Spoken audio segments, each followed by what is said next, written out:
Usually on this podcast, I'm just happy if we have a great conversation. But today, I'm striving for something more. I want to learn how to remember things better. And I feel incredibly lucky to have the chance to sit down with four-time USA Memory Tournament champion Nelson Dellis, who's authored the books Memory Superpowers and Remember It. I'm not sure there's anyone around who can better teach me and you how to improve our memories. Welcome to People I Mostly Admire with Steve Levitt.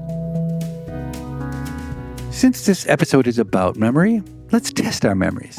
I'm going to right now randomly generate an 8-digit number on my computer, and I'm going to read it out loud. And let's see if you and I can remember it after the ad break. Okay, I'm only going to read the numbers once. I'm randomly generating them. Okay, here they are. You ready? Here they go. 0, 3, 1, 6, 3, 3, 1, 2. Okay, think about those numbers. I'm doing the same, and let's try to put those in our memory. Do you appreciate the irony of the fact that from an economist's perspective, the value of a good memory today is probably lower than almost any time in human history? Technology has dramatically lowered the cost of forgetting. Almost any answer is a Google search away, and note-taking and list-making and reminders have become easier and easier, and Facebook tells me when my friends are having birthdays. It's interesting that you've picked an exploit that the economy is really saying isn't very important anymore. You're totally right. I mean, why use our memories anymore, right? But the reason I started was from more of a health standpoint. My grandmother had Alzheimer's, and watching her lose her memory and who she was in tandem with that was life-changing for me, and that's what motivated me to work on my memory. So it was never out of this need to remember things that are just a tap away or a click away, but rather to strengthen my memory and hopefully when I'm older, have more of a tool set that I can call on to help prolong my potentially failing mind. I was under the impression that the science wasn't completely conclusive on that issue of whether sort of, I don't know, the brain is a muscle or whatever the kind of construct would be. I don't go out there claiming these memory techniques can fix that kind of thing or prevent it. But if there's like a version of myself that never discovered memory techniques and then my memory champion self, and we're both 80 years old, starting to forget things, and maybe we're both destined to get Alzheimer's, you'd have to think the memory champion that has developed these habits and tools over the course of his life would have some crutches to help him remember just a little bit more for a little bit longer, right? And I think that's worth something. If I can just squeeze out a few more years of cognitive life, why not? Yeah. This is a case where I think the skeptics say, oh, there's very few or no good randomized trial studies that prove this. But the fact is there are a lot of settings in which it's really hard to do a randomized trial because we could try to randomize some people to work on their memory and others not, but the outcomes we're talking about are 10, 20, 30 years away. So in the end, I think the literature that I've seen tends to be more observational, and people are, with reason, skeptical about it. But, I've done the same thing you did. Now, I didn't try to become a memory champion, but I really felt like my brain was starting to fail me.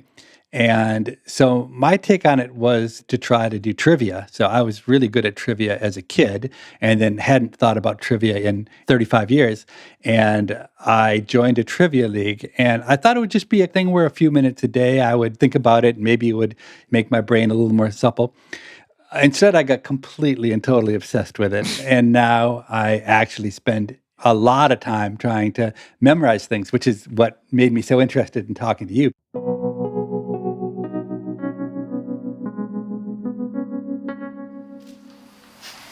6 of diamonds, ace of spades, jack of spades, jack of clubs, and 3 of diamonds. So that was a clip of you winning the 2014 Memory Championship after memorizing the order of 2 decks of playing cards. Could you tell listeners about some of the other events that make up a memory tournament? For instance, there's one event that's called 30-minute binary digits. What does that entail? You get 30 minutes to look at pages and pages of ones and zeros, the binary numbers. And you have to remember as many as you can in order and write them all down. You get, I think, an hour to write down as many of them as you can. Okay, so I'd like to just pause for a second to let listeners think about how they themselves might do on that challenge. Okay, so let me think myself. Just trying to imagine. 30 minutes is a long time. Yeah. But I don't know, zeros and ones, I'm not very good with zeros and ones. They just blur in my mind. So I'm thinking maybe I could get 30, 50. If you have 30 minutes, I think you could do probably maybe 100. You could probably just rehearse in those 30 minutes, but 100 isn't a good score comparatively. Okay. All right. So let me ask the listeners now, just take a second and guess what the world record might be. Off the top of my head, not knowing anything, I might have guessed 500. Okay. But then I know that people get absurdly good at things that they practice a lot. So I'm thinking maybe 1,000. But then when I start doing the math, 1,000 is one digit every 2 seconds for 30 minutes straight. And that seems pretty impossible to me. And the real answer is 7,485.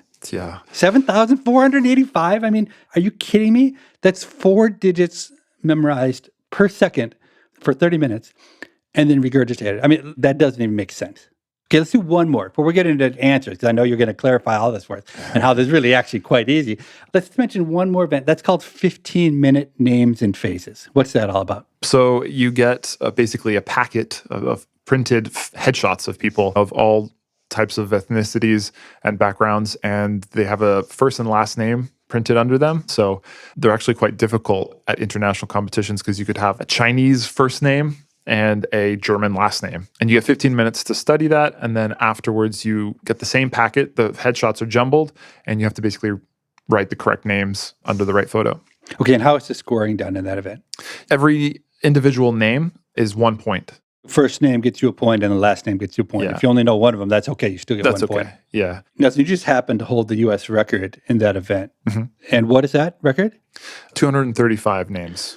Okay, so it's interesting because obviously that's incredible, okay, that you memorized 235 names in 15 minutes. So that's like, 3 to 4 seconds per memorized name or something over 15 minutes, which again shows how crazy good it is. But I have to say, it doesn't seem as completely and utterly absurd as the other records. Yeah, when I reveal a little bit of the strategies behind the ones that are based around numbers, you could see how, first of all, you could memorize that much information, but how it might be easier versus something like names, because at least with binary, you know what you're going to get. It's a 1 or a 0. How do people tackle the binary to start with? So there's different strategies. The way I do it, which just to give you an idea, my binary is not my best. I can do about 2,000 to 3,000, which still sounds pretty insane. Only 2,000 to 3,000? Wow. It's a weak score.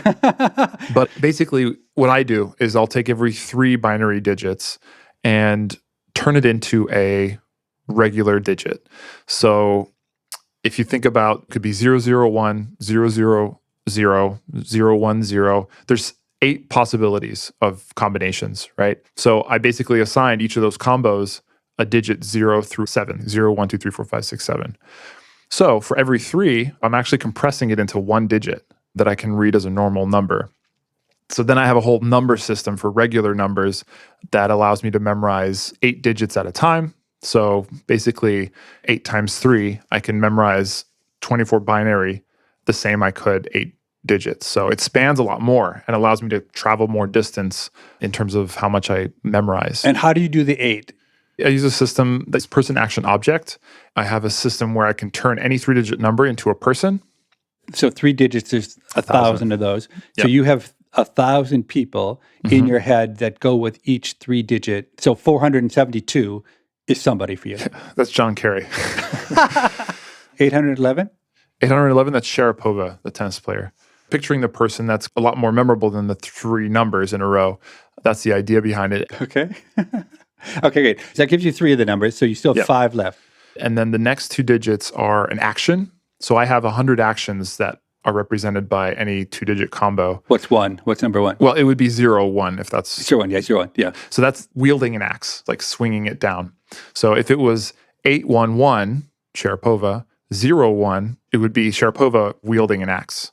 And then the last three is who she's hitting with the axe.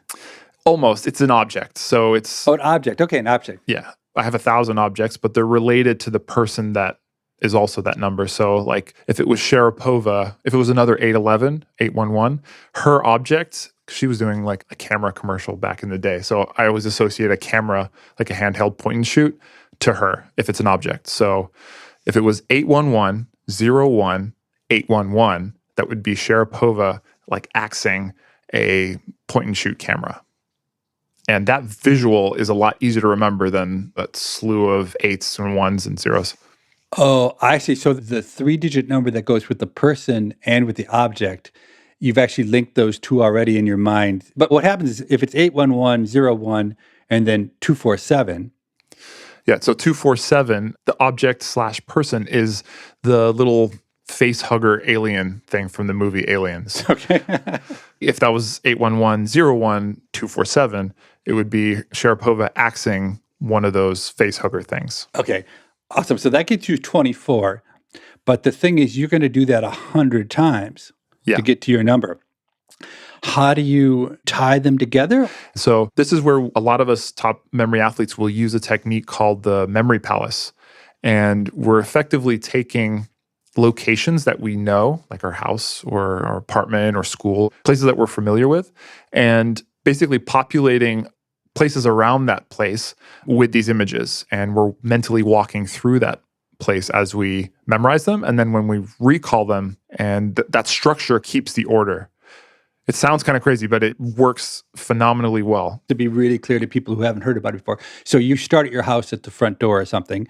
And so you've got Sharapova axing some aliens, and you're going to place that at your front door? Yep. Okay. Then you take the next 24 digits of binaries, you turn those into 8 digits of numbers, and then you put that in your entryway or something like that. Yeah. So what happens when you open the door? Well, yeah, there's an entryway there. So I would put the next 8 digits or 24 binary in that location and kind of carry on that process as I go. Okay. And so then you would need 100 spots to put these roughly to get to your score. To get around my score. 2,000. Mm-hmm. It's interesting how quickly you've transformed my thinking about this, right? Because it started like 2,000 zeros and ones seems totally impossible. Yeah. But it's really interesting how you turned 24 pieces into one piece. And now, even those 100 pieces sound really hard, but at least it's taken from the realm of complete craziness to like only one step below complete craziness. I mean, just imagine Sharapova wielding an axe and splattering one of these alien-looking things. Like, that is a memorable thing. That's really hard to erase. Even if you listen to this podcast and don't remember the number, that image will stick with you.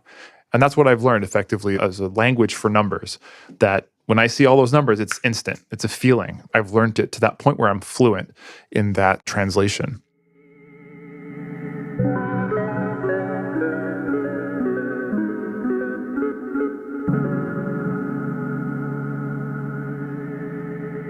How about names with faces? You must do something very different with names with faces. Yeah, so there is no pre-learned system, but basically I'll look at the photo or the person, but I choose a feature on the photo or the person's face. So whether it's a big nose or a crooked smile, pretty eyes, if it's an attractive person or maybe not attractive, whatever I notice. And the idea is that when I see the person's face later on and I have to recall the name, I'm going to notice the same feature I noticed before, and I try to come up with a picture for that name. It's an improvisational thing. What does the name sound like or read like in my mind, or does it look like another word, maybe a noun that I can visualize? And once I have a picture, I attach it or imagine it interacting with the feature. Kind of how we attach things in a memory palace, like I did with the example before in the front door.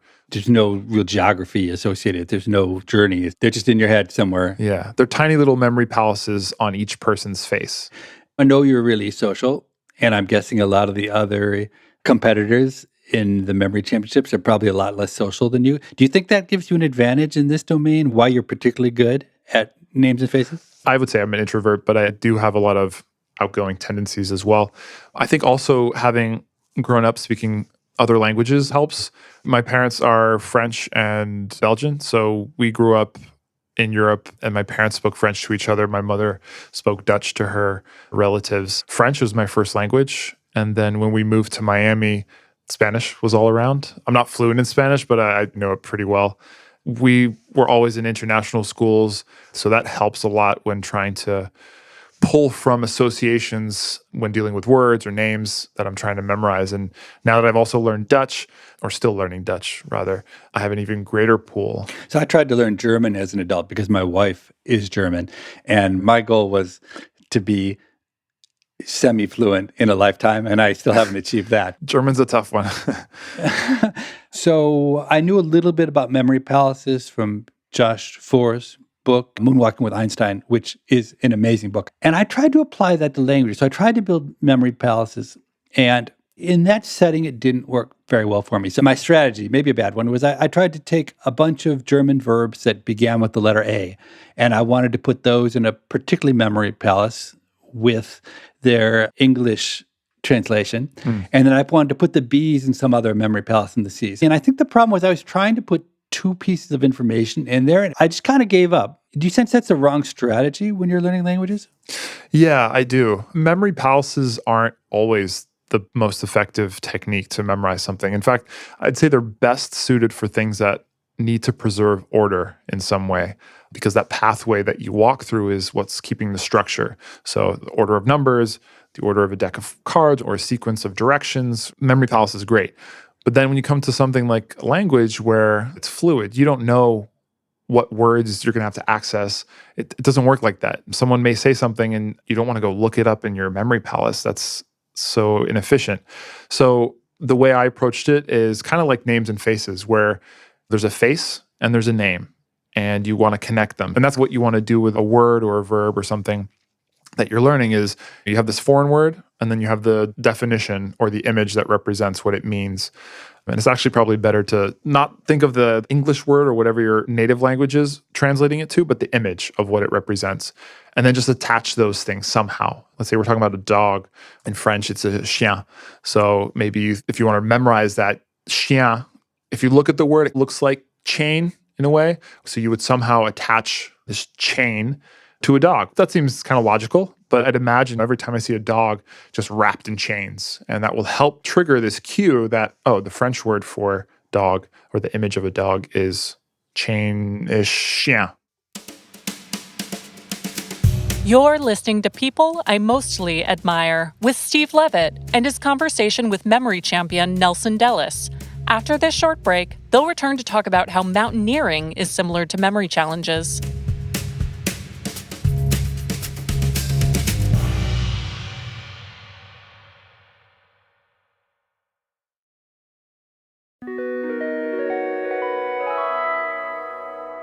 Last week, I told you we're going to start a new segment here on the podcast where I answer listener questions. And we're going to be starting that next week. So in the meantime, send us your questions about this podcast or anything you'd like me to answer.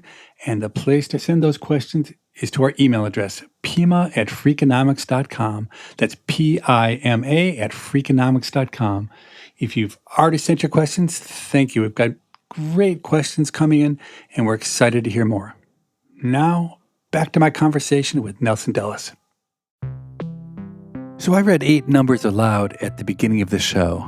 Do you remember them? I'm trying to remember them now myself. And I know the first digit was a 0, and then there was a 3. Oh my God, and I literally have no idea about the last 6. Let me look back at my computer screen to see what they were. Okay, so the numbers were 0, 3, 1, 6, 3, 3, 1, 2. So I was right on the first 2. Still not a very good showing, and I hope that you did better. But look, the fact is, it's a hard task remembering numbers. So let's try an experiment. Can we use Nelson's strategy to make these numbers more memorable? So let me just try myself. So I want to assign a person, an action, and an object to divide that 8-digit number into 3 clumps. Okay, so the first 3 numbers are 0, 3, 1. 31. 31 is the age of Taylor Swift. I love Taylor Swift. So I'm going to assign 0, 3, 1 and just try to remember Taylor Swift and relate that back. Okay, the next two numbers, 63, 63. That sounds like a really good golf score. So let me think about Taylor Swift with a golf club, swinging it. And the last three numbers were, let me go back, 312. 312 is in area code for the city of Chicago and is indeed my own area code. So let me try to imagine Taylor Swift swinging a golf club, smashing my cell phone into pieces. All right, so we'll see at the end of the second half of this interview whether I have better luck remembering those numbers now that I've attached some meaning to them. And maybe you want to take my meaning or maybe you want to build your own meaning. But I'm going to test you again at the end of the episode. So see if you can remember those 8 numbers. So 2 things surprised me about your amazing success.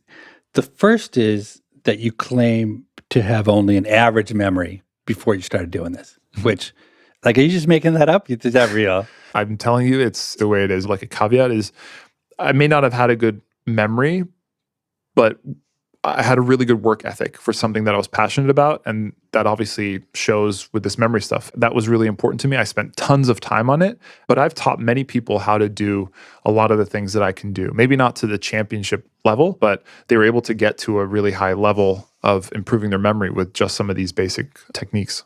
So the second thing I was going to say that surprised me is how quickly you became world-class at this. So if I understand, it was literally a year to go from Mr. Average to U.S. national champion. Is that correct?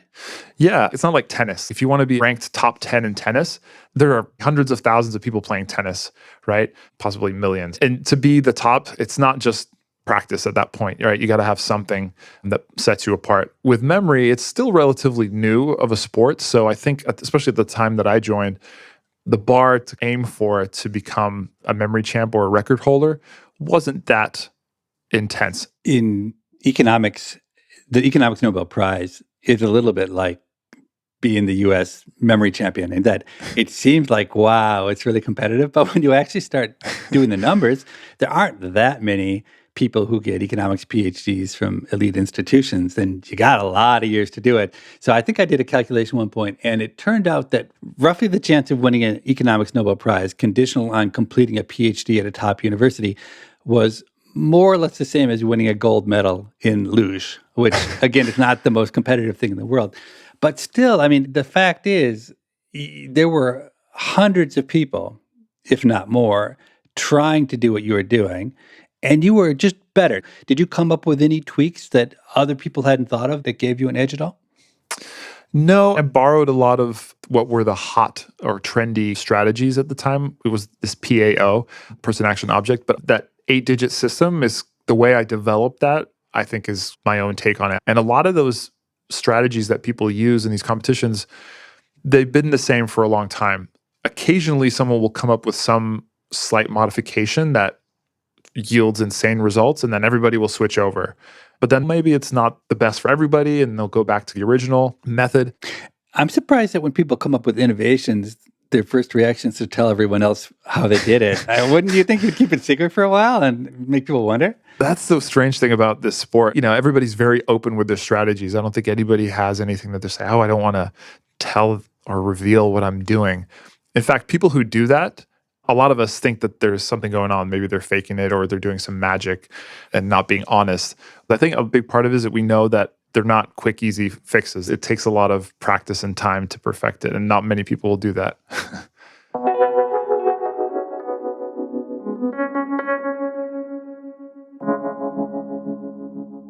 So I had been kind of discouraged from the Memory Palace, but in preparation for this interview, I was reading your book, Remember It, and I said, okay, even though I failed on languages, I'm going to try it again. And now trivia is my thing. And my worst category by far in trivia is theater. So yesterday I said, just for fun, so I can tell Nelson like how impossible these techniques are for regular people, I decided to build a memory palace of the 70 musicals that have won the Tony Award for Best Musical from 1949 to the present, which, like you said, has order. But I almost went into a mindset of like, yeah, I'm going to show Nelson these aren't that good. And so I sat down and I started doing it. Kiss Me Kate, South Pacific, Guys and Dolls, King and I, Wonderful Town, Kismet, Pajama Game, Damn Yankee Fiorillo, and The Sound of Music, Bye Bye Birdie. Forget what was next. What is that? Anyway, after that, it's Something Happened on the Way to the Forum. Tell about How to Get Away with Murder or something like that. No, A Gentleman's Guide to Love and Murder. And then Fun Home, Hamilton, Dear Evan Hansen, The Band's Visit, and Hadestown. And an hour later, I knew the 70, and it blew my mind. I mean, I was really prepared, and I thought, oh, well, I'm going to forget these within like 15 minutes. I woke up this morning, and I was 70 for 70. I think if I had done it the regular way, I might know 15 right now instead of 70. I'm probably spend like half an hour a day for the next month or two and try to memorize everything inside. Overnight, I just became like the biggest fan of this technique. It's really interesting how even the first time you try it, it works so well. There's another memory champion named Yenja, a very memorable name. And she always says, and I'm quoting her here, is that these techniques are better done than said. You explain them and it sounds interesting, but sounds like a roundabout way to do something that might be easier just rotely. But it's not. But you got to try it. And once you see how easy it is, you're convinced and you'll want to keep doing it. And one other thing I wanted to say about you learning these 70 musical names, typically when you study something, you have it on paper or you have it on your screen. And then when you want to review it, you're probably going to go look back at the sheet and quiz yourself. With a memory palace, you can really just look at something once, put it in your memory palace, and then the review happens in your memory palace. Just by thinking about you walking through your house or wherever you put it, that is the review. And the more you do that, the more it will be burned into your long-term memory. What I really wanted to talk to you about today is, look, we're talking about memory in adults, but the real need for memory today, it seems to me, is not adults, but kids, because we ask kids to memorize enormous amounts of stuff. And I've heard that for character-based languages like Chinese or Japanese, some huge portion of childhood, hours per day, is devoted to learning characters. Okay. And it's probably the case that our schools put way too much emphasis on rote memorization. But given that they have that emphasis, it's really tragic, don't you think, that we don't teach kids the tools that would transform their ability to memorize things? Yeah. I mean, think of like your first homework assignment. I can't remember mine, but it probably had to do with remembering something, a poem or a list of things, your alphabet, your times tables, right? It's all memorization. And they kind of throw you in the deep end. It's like, here, memorize this. But as a kid, you've never learned how to efficiently use your memory. What if that's the first thing we taught kids, how to use their memories properly? A lot of people avoid memorizing based learning, or they shun it when, no, that's part of learning. Sorry, you got to remember things, but it doesn't have to be the main focus of learning. In fact, if you use these memory techniques, I'm saying you can spend very little time on the memorization and then actually focus on context and what it means and what it implies for the future. I give this example of memorizing the presidents, right? If I were to teach you how to do that, I'm going to give you a list of 45 presidents' names converted into very weird pictures. So actually what you'd be memorizing is not the presidents, but 45 weird pictures, right? And someone might argue that there's no information in that. But what we're doing is putting in kind of these placeholders for bigger concepts. And once we have them laid out, then you can layer on whatever you want after that. And then you can get to the real interesting stuff. What did this president do? And what were his policies?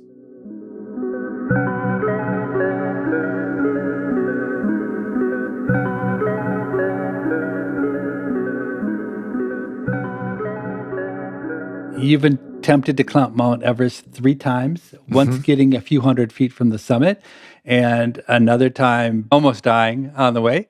So can I just say that there are a few things that are less appealing to me than trying to climb mountains? What do you like about it? It makes me feel so insignificant, and I love that feeling. It just makes you feel like you're part of something way bigger than your ego and your life. Just being out there in some of the most remote places and hard to access places in the world. I like that competitive side of myself being pushed to the max. Is there some connection between memory and mountaineering that I'm not seeing, or are they just two things you like to do? Yeah, I think that they're really just two things I like to do. There is a little bit of shared commonality in the sense that obviously memory training is a very mental sport, but so is mountaineering. Sure, it's a physical thing, but a lot of what goes into that is having this mental strength to endure. And a lot of these days where you're hiking or climbing are hours of just plodding along, and it's uncomfortable. And I often find myself going to similar headspaces that I do when I'm trying to memorize something quickly, which is blocking out distractions, just focusing on one thing at a time. That's my peaceful place. It's like a very meditative Zen kind of thing. And they are very similar, memory sports and mountaineering in that sense. So I always like to end by asking my guests to give some advice to listeners. And it would be way too easy to ask you about getting better at remembering faces. If folks want that, it's all in your books. They should find them. So let me ask you some much harder questions. Okay, so I have lots of kids. And the strange thing is, I pretty much can only remember them at whatever age they are today. Okay, it's almost impossible for me to imagine what my 4-year-old was like when she was 2 or my 2-year-old when she was 9 months old. Does your work with memory provide any hint about how I might be able to better lock in these age-specific memories? So you must have photos and videos and memories of one of your kids at a certain age, right? So I can look at a photo of my 4-year-old when she was 2 and say that she was 2, okay? But in some sense, if I say, what was it like when she was 2? How did we interact? What was our relationship? It's literally like, I don't think she ever was 2. I think she just materialized at 4. And it's really sad. And I've never been able to get anyone to explain to me exactly why it happens or how to get around it. That's tough. I have 2 young kids. One is 2 years old a bit, and the other one's 6 months just. So the 6-month-old is so fresh that I remember a lot of what's happened in these past 6 months. But like my 2-year-old, you're right. My wife will show me a memory of about a year ago, or I'm trying to compare this new kid being 6 months to what my other son had been doing at 6 months. I don't know if I have the answer, but one thing I started doing this year, especially since my second was born, was I wanted to remember more of my life, being able to access a lot of these memories easier. So to do that, I've been every day writing a memory journal of just one singular memory that stuck out for that day, something that made me happy or was memorable, and logging it.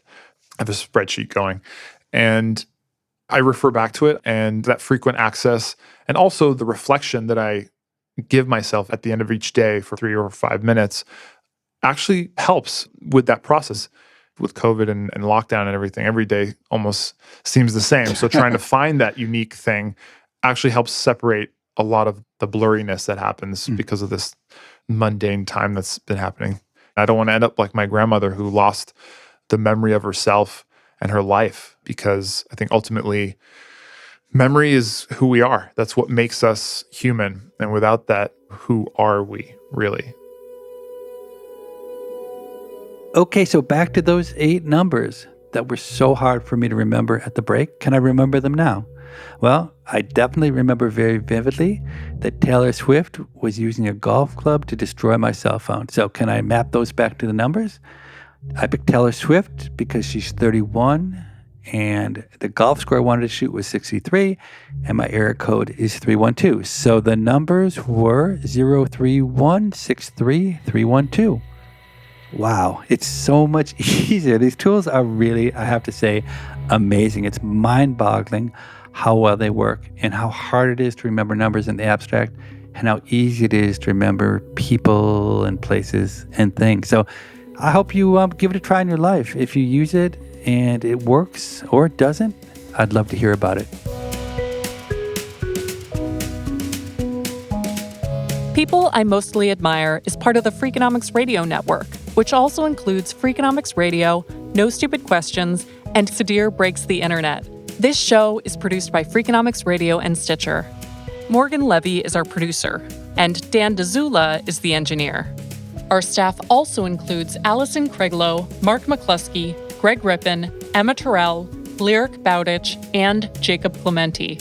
All of the music you heard on the show was composed by Luis Guerra. To listen ad-free, subscribe to Stitcher Premium. We can be reached at pima@freakonomics.com. That's PIMA@freakonomics.com. Thanks for listening.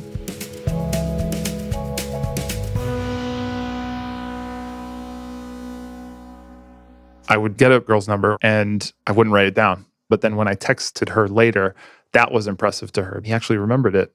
He must be interested in me.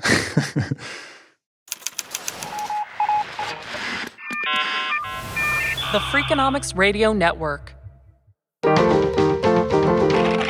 Stitcher.